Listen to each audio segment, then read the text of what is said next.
अस्सलाम वालेकुम, कैसे हैं आप सब। और मैं उम्मीद करती हूँ आप सब खैरियत से होंगे और मेरे व्लॉग्स एंजॉय कर रहे होंगे।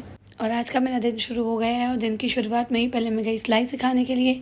अभी तो मैं वहाँ जाके बैठी ही थी, सिलाई विलाई सिखा के जैसे मैं फ्री हुई, घर आने का मेरा टाइम हुआ तो भाभी की कॉल आई कि चलो खाना खाने चलते हैं। बस फिर हम सब मिल के खाना खाने चले गए। मैक फास्ट फूड खारादर में, जो बहुत ही सस्ता और अच्छा था। अब सस्ता भी नहीं रहा और अच्छा तो खैर है। खाना यहाँ का बहुत अच्छा है और बिरयानी तो यहाँ की बहुत ही मज़ेदार होती है, इसलिए सबसे पहले हम लोगों ने खाना वगैरह खाया। खाना खाने के लिए हम जहाँ जाएं और ये महाशय हमारे साथ ना हो, और ये हमारे साथ साथ हर जगह पर होता है और जाहिर है अब इसकी मम्मा साथ है। खैर मम्मा साथ ना हो तो भी ये मेरे साथ तूफ़ान तो लाजमी हर जगह होता ही है। गजब बेइज्जती है। तो आगे आने वाले दिनों में एंगेजमेंट है, जैसे कि बताया आप लोगों को शॉर्ट्स के ज़रिए तो पता चल ही गया होगा। इसलिए हम लोग जा रहे थे आईब्रोज़ बनवाने के लिए पप्पो के पार्लर में, क्योंकि मेरे जो नखरे हैं ना आईब्रोज़ बनवाने में, वो सिर्फ पप्पो ही बर्दाश्त कर सकती हैं। और किसी पार्लर अगर मैं आईब्रोज़ बनवाने गई तो वो मुझे यकीनन मार के निकालेंगी। और मेरे सारे प्यारे प्यारे से व्यूअर्स, आप सबसे मेरी गुजारिश है कि प्लीज़ अगर आप सबको मेरे व्लॉग्स पसंद आते हैं तो प्लीज़ लाइक करें, कमेंट करें। यार कमेंट करने में क्या जा रहा है, ना लाइक करते हैं ना कमेंट करते हैं, बस सिर्फ देख रहे हैं, नज़र रखी हुई है मुझ पर। खैर आगे आने वाले व्लॉग्स बहुत ही इंटरेस्टिंग होने वाले हैं, तो प्लीज़ अगर आप सब लाइक करेंगे, कमेंट करेंगे तो मेरा भी दिल होगा ना कि मैं अच्छे अच्छे से व्लॉग्स बना के आप लोग को डेली दिखाऊं। और यहाँ हम पार्लर में आ गए थे, लेकिन ये पार्लर मेरी पप्पो का है और पप्पो बहुत ही ज़्यादा बीमार हो गई थी कुछ दिनों से, तो वो ऊपर थी, उन्हें आने में टाइम लग रहा था। हम यहाँ पे वेट कर रहे थे क्योंकि आईब्रोज़ का भरोसा पप्पो के अलावा किसी पे नहीं कर सकती। और आईब्रोज़ बनाना बहुत मुश्किल है, मुझे उसमें बहुत बहुत ज़्यादा दर्द होता है, लेकिन क्या करें, जब अच्छा लगना है, कहीं शादी में जाना है तो बनाने पड़ते ही हैं। खैर आम दिनों में तो मैं उन औरतों की तरह नहीं हूँ कि जो हर रोज़ पार्लर में बैठी हैं। अरे कहना क्या चाहते हो? खैर अब मैं उन औरतों के बारे में क्या कहूँ, मेरे इस छोटे पैकेट को देख लो किसे अब आईब्रोज़ बनवाना है, और इसकी जो हरकतें हैं वो चेक करो। जिस तरह ये पार्लर वाली से गाइड कर रही है, ये वो हरकतें आगे से कर रहे हैं, और इसे इतना शौक है आईब्रोज़ और बनवाने का कि मैं क्या ही बताऊँ। बस फिर जैसे ही पप्पो नीचे आए, उन्होंने आईब्रो बनाए भाभी के, मेरे, और मैंने तो खैर बहुत हंगामा कर दिया था और वो मैं रिकॉर्ड कर नहीं सकती थी। और यहाँ पे आईब्रोज़ वगैरह बनवाने के बाद हम फ्री हुए, फटाफट से घर के लिए निकले। तो भी इस पैकेट को तो बस मैं क्या ही कहूँ आप लोगों को। और आज आगे जैसे मेरी भाभी का बर्थडे, छोटी वाली का, बड़ी वाली का बर्थडे मैंने सेलिब्रेट किया था, वो आपको पहले दिखा दिया था।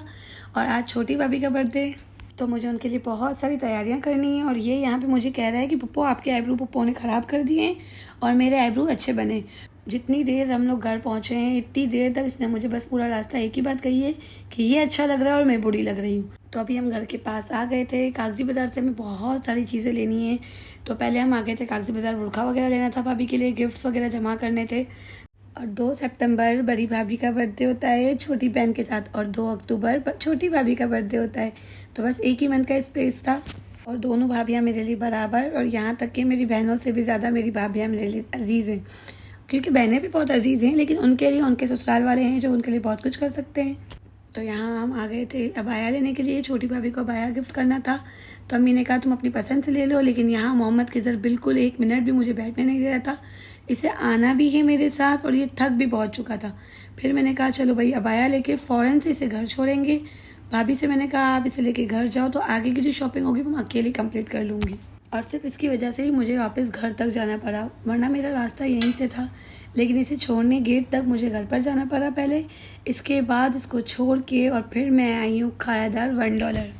लेकिन $1 से पहले मुझे लेनी थी भाभी के लिए एक अच्छी सी बास्केट वगैरह, और ये सब मुझे लेना था। बहुत सारे काम थे और टाइम इतना ही कोई कम हो रहा था, क्योंकि जल्दी जल्दी जाके फिर डेकोरेशन भी करनी है, तो मुझे डेकोरेशन का सामान भी लेना है, उनके लिए बास्केट बनानी है, तो चीज़ें भी लेनी है, बास्केट भी लेनी है। तो बस हमेशा की तरह मैं आ गई खायादार में, जो बिल्कुल करीब ही है $1 शॉप। वहाँ से मैंने ले ली बहुत सारी चीज़ें डेकोरेशन की।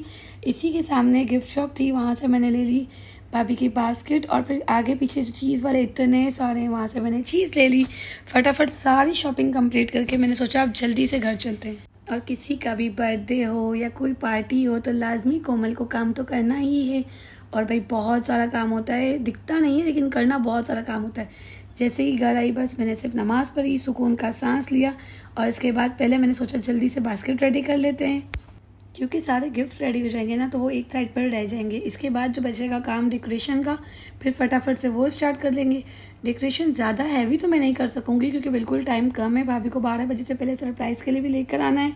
तो जल्दी जल्दी से जो भी छोटा मोटा सा मुझसे डेकोरेट होगा वो मैं कर लूँगी। शाबाश बेटा। और आज मेरी छोटी सी प्यारी सी भाभी का जो बर्थडे है वो हमारे लिए बहुत ही ख़ास दिन है, बहुत ही खुशियों से भरा दिन है। तो इसलिए हम हमारी खुशी सेलिब्रेट कर रहे हैं और ये व्लॉग मैंने बनाया है ताकि आप सब भी हमारे साथ हमारी खुशी में शामिल हो जाओ। एक तरफ बलून्स फुलाने के लिए मैंने मम्मों को और एक आंटी हमारे घर पे थी उन्हें बिठा दिया। मैंने कहा आप जल्दी से सारे बलून्स फुला कर दे दो मुझे। और मैंने सारे जो कार्ड्स थे हैप्पी बर्थडे के उन्हें सेट कर लिए। सबसे पहले तो मैंने वॉलपेपर लगाया, फिर कार्ड्स लगाए, बलून्स वगैरह सब रेडी हो गए थे। तो मैंने थोड़ा आर्च बना लिया बलून से। और प्लीज़ मेरी आप सब से गुजारिश है, आप सब हमारी इन छोटी मोटी खुशियों में शामिल हों और अच्छी अच्छी बातें करें। अगर आप लोग बुरी बातें भी करेंगे तो देखो हमें कोई फ़र्क नहीं पड़ेगा, लेकिन मैं चाहती हूँ कि मेरे व्लॉग से आप लोग बहुत ज़्यादा एंजॉय करें और अच्छे अच्छे कमेंट्स करें, ना कि अपना मुँह चलाएँ, ना कि अपना मुँह बनाएं। और यकीन मानो सजाने में मुझे इतनी कोई देर लगती है और जब बर्थडे ख़त्म होता था ना तो टोटल 5 मिनट के अंदर ये लोग पूरा वॉल बिगाड़ देते हैं, तब मुझे बड़ा गुस्सा आता है। और बहुत देर की मेरी मेहनत के बाद डेकोरेशन कुछ इस तरह हुआ। कैसा लग रहा है आप सब कमेंट करके ज़रूर बताइएगा। और ये सारे भाभी के गिफ्ट बिल्कुल रेडी हो गए और अभी इंतज़ार सिर्फ 12 बजने का कि भाई भाभी को लेकर जल्दी से आ जाए और उनका लिए जो इतना कुछ किया है वो उन्हें पसंद आ जाए। बस तैयार होने की तो बिल्कुल भी मेरे अंदर हिम्मत नहीं थी, मैं इतना ही कोई थक गई थी। बस भाई आया, भाभी को लेकर केक गजरे सब उनके लिए लेकर आया उनके साथ ही। जैसे ही भाभी रूम में आई वो बहुत खुश हो गई, उन्हें बहुत अच्छा लगा सब। भाई ने उन्हें गजरे वगैरह पहनाए और इसी तरह उनका अच्छा सा प्यारा सा ये जो दिन था सेलिब्रेट किया। हमने छोटू सा केक कट किया घर में और बहुत सारी प्यारी प्यारी पिक्चर्स ली। बहुत ही ज़्यादा देर बैठे, माशाल्लाह मिलके बहुत अच्छा लगता है। जब भी छोटी भाभी घर पर आती हैं हमें बहुत बहुत अच्छा लगता है और हमारी फैमिली उन्हीं के साथ मुकम्मल होती है माशाल्लाह से। अल्लाह पाक इन दोनों की जोड़ी को हमेशा हमेशा सलामत रखे और दुनिया की नज़र से बचाए, हासिदों के हसद से बचाए और ऐसी हज़ारों खुशियाँ मेरी भाभी के नसीब में हों, आमीन। और आज का मेरा ये व्लॉग इतना ही। उम्मीद करती हूँ आपको मेरा व्लॉग पसंद आएगा। कैसा लगा कमेंट करके बताइएगा। मिलते हैं नेक्स्ट व्लॉग में। अल्लाह हाफ़िज़।